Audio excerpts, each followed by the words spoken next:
Naupo ako sa terrace, guys. May nahulog na pomelo. Natatawa ako sa mga ginagawa ko minsan. Yan, guys, may nahulog na pomelo ko. Kunin ko. Natatawa ako sa sarili ko. May puno ng pomelo doon, guys. May nahulog.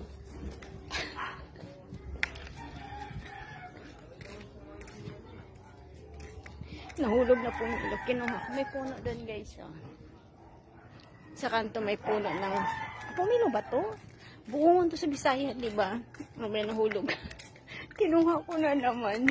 Naupo lang ako sa terrace. Kung hindi naman kalamansi yung makukuha ko doon. Oh. Kung hindi naman kalamansi, guyabano. Ngayon na naman, ito na naman. Nahiya ako. Makita mo na. Walang tao doon naman eh. Kuha na naman ng pumilo si Kate. Hindi ko alam kung matamis ba ito. Pero ang alam ko matamis ito, sabi ni Ate Lisa.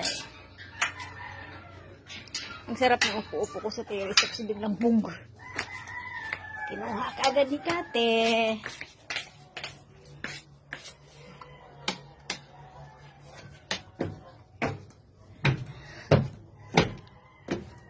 Sana ng ating mangga na naman. Para mangga na naman yung makuha.